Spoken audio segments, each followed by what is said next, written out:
शिशिर competition के YouTube channel पर मैं जयेश पांडे आप सभी मित्रों का हार्दिक स्वागत करता हूं। दोस्तों, आज की क्लास में हम लोग बात करेंगे संविधान में, जो कि संविधान के अंतर्गत आप लोग पढ़ते हैं अनुसूचियों के बारे में।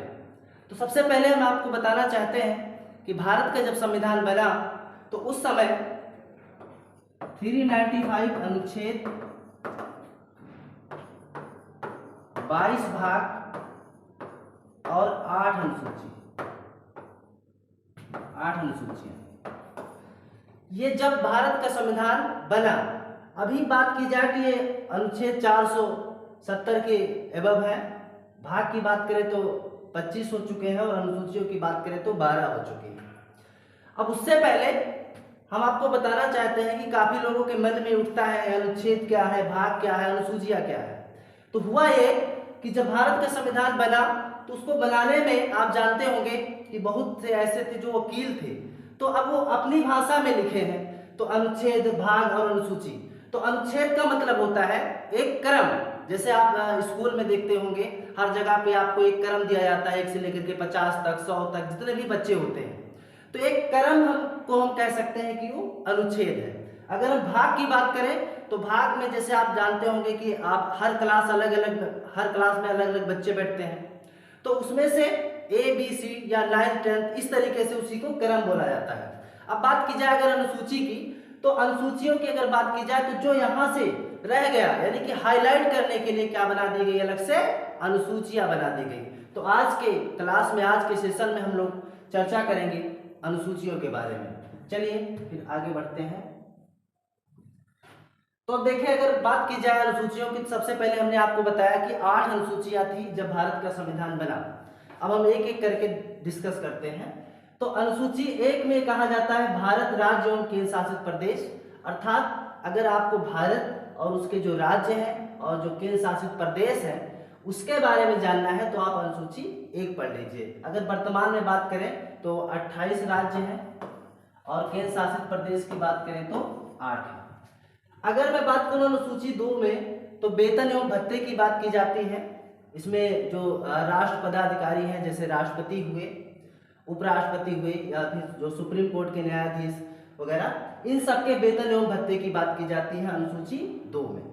अब इन्हीं लोगों की, जो मैंने बताया, राष्ट्रपति, उपराष्ट्रपति, इन सब की शपथ कहाँ पे होगी, है ना? ये लोग शपथ कहाँ ग्रहण करेंगे, किसके आगे शपथ ग्रहण करेंगे, इसका वर्णन किया गया अनुसूची 3 में। अब अगर अनुसूची 4 की बात करें तो ये सीटों का आवंटन, यहाँ पे मुख्य रूप से राज्यसभा, यानी आप जानते हैं कि संसद के अंदर 2 सदन है, एक लोकसभा और राज्यसभा। तो उस राज्यसभा के जो सदस्य चुने जाते हैं, किस राज्य से कितने सदस्य चुन करके आएंगे या फिर किस केंद्र शासित प्रदेश से। बच्चे यहाँ कंफ्यूज हो जाते हैं कि राज्यसभा का मतलब सिर्फ राज्यों से, तो ऐसा नहीं है। राज्यसभा का मतलब सिर्फ राज्य नहीं होता, बल्कि राज्य के साथ साथ जो केंद्र शासित प्रदेश है, जो 8 केंद्र शासित प्रदेश है वर्तमान में, वहां से भी सदस्य यहाँ पे चुने जाते हैं। और हम आपको बताना चाहते हैं कि इन 8 जो केंद्र शासित प्रदेश हैं, जिसमें से दिल्ली और पुडुचेरी तो ऐसे केंद्र शासित प्रदेश हैं जहाँ पे विधानसभा भी है इस समय। तो इसका वर्णन किसमें है, अनुसूची 4 में।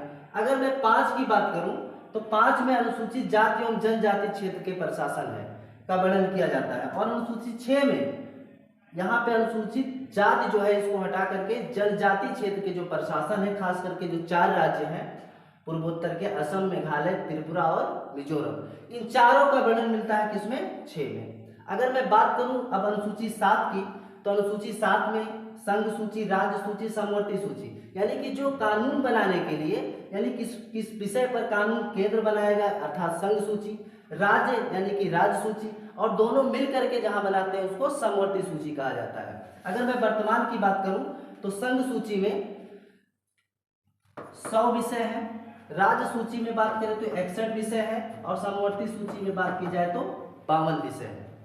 अब 8वीं अनुसूची में आता है भाषा का वर्णन। आप जानते हैं कि वर्तमान में भारत में कितनी भाषाएं हैं, 22 भाषाएं हैं मान्यता प्राप्त। तो आपने देखा 1 से लेकर के 8 तक। अब हम आपको बताते हैं कि अब इसमें जो प्रश्न पूछा जाता है कि पहली अनुसूची में क्या है, दूसरी अनुसूची में आप भाषा का वर्णन कहाँ मिलता है, लेकिन कुछ भी उठा करके इसमें से पूछ लिया जाएगा आपसे। तो अब हम आपको याद कराते हैं कैसे याद रखा जाए इसको, ताकि हम एग्जाम में आए तो हम उसको तुरंत पता चल जाए। चलिए हम आपको याद कराने की कोशिश करते हैं और हमें समझना है, बस समझ के इसको हम याद करते हैं। अब देखिएगा, अगर मान लीजिए आप जानते हैं आप लोग तैयारी कर रहे हैं, तो अगर आप लोगों से कोई कहे कि यहाँ पे नौकरी निकली है तो आप लोग सबसे पहले क्या सोचेंगे? बात अगर आपसे कोई कहता है कि कहीं पे जॉब यानी वैकेंसी आई हुई है तो सबसे पहले आप क्या सोचते हैं? तो सबसे पहले आप क्या सोचेंगे, उससे यही प्रश्न करेंगे कहाँ पे, अर्थात भारत में किस राज्य में, किस केंद्र शासित प्रदेश में हमें नौकरी करना है। तो सबसे पहले तो आप जानेंगे ना कि भाई किस राज्य में या किस केंद्र शासित प्रदेश में। तो पहले पे क्या हो गया, भारत राज्य और उसके केंद्र शासित प्रदेश। अब आप जान गए कि भैया भारत के जितने राज्य हैं सब के सब बहुत खूबसूरत राज्य हैं और केंद्र शासित प्रदेश भी बहुत अच्छे हैं, कहीं पे मिल जाया कर लेंगे, कोई प्रॉब्लम नहीं है। हमें भारत के अंदर किसी भी राज्य में, किसी भी केंद्र शासित प्रदेश में अगर नौकरी मिल रही है तो हमें कोई समस्या नहीं करने में, ठीक है। तो पहले पर ये हो गया। अब जैसे ही आपको पता चला कि हाँ इस राज्य में, उत्तर प्रदेश में, बिहार में, कहीं पे भी हमको नौकरी करना है, तो आपके दिमाग में ये प्रश्न उठेगा कि हमारा वेतन कितना होगा, अर्थात दूसरे पे किसका वर्णन किया गया है, वेतन एवं भत्ते का। चलिए अब आपको वेतन भी पता चल गया, हमारा अच्छा खासा पैकेज है, ठीक ठाक हमको वेतन मिल रहा है। तो अब आपको अच्छा वेतन मिल रहा है तो आप क्या करेंगे, तुरंत कर लेंगे ज्वाइन, अर्थात सबसे उसके बाद क्या करेंगे, शपथ ग्रहण कर लेंगे। समझ पाए, 1 2 3। अब आपने क्या किया, भारत एवं उसके राज्य जो केंद्र शासित प्रदेश से उसके बारे में जान चुके, फिर आप वेतन एवं भत्ते भी जान गए।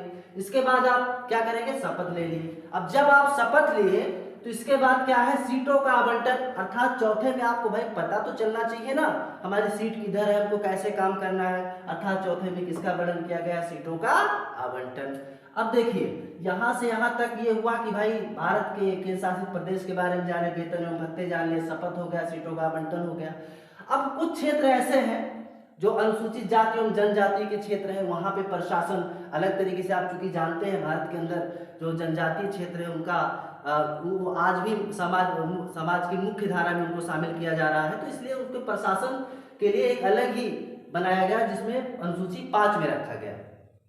और अब इनमें से जो जनजातीय क्षेत्र के खास करके 4 राज्य हैं, ध्यान दीजिएगा 4 राज्य, असम, मेघालय, त्रिपुरा और मिजोरम, इन 4 राज्यों का वर्णन किसमें मिलता है, अनुसूची 6 में। अब यहाँ तक देखिए, आप सबसे पहले भारत के राज्य जाने, केंद्र शासित प्रदेश जाने, वेतन एवं भत्ते के बारे में जान गए, शपथ हो गई, सीटों का आवंटन भी हो गया आपका। इसके बाद अनुसूचित जाति एवं जनजाति क्षेत्र के जो प्रशासन थे उसके बारे में बता दिया गया, और जो 4 असम, मेघालय, त्रिपुरा और मिजोरम है इनके बारे में भी बात कर ली गई। तो अब आप समझिए, नौकरी आपको मिल चुकी है। अब नौकरी आपको मिल गई है तो आपको पैसा देगा कौन, संघ यानी केंद्र देगा, राज्य यानी राज्य के देंगे, या फिर दोनों मिल करके। इस यानी कि 7वें में किसका वर्णन किया गया है, संघ सूची, राज्य सूची और समवर्ती सूची। अब देखिए इसके बाद अनुसूची 8। अब आपको सब कुछ हो चुका है, आपको काम करना है किस भाषा में, अर्थात भाषा का वर्णन किसमें किया गया, अनुसूची 8 में। 1 2 3 4 5 6 7 8। उम्मीद है 8वां आपके समझ में आ गया होगा। तो ये हमने छोटा सा प्रयास किया आपको अनुसूची याद कराने का। दोस्तों हमें आप लोग कमेंट करके बताइएगा कि आज का सेशन आपको कैसे लगा, और जो 4 अनुसूचियाँ रह गई हैं, मिलते हैं हम नेक्स्ट सेशन में और फिर चर्चा करेंगे और फिर बताएंगे उसके बारे में। Thank you.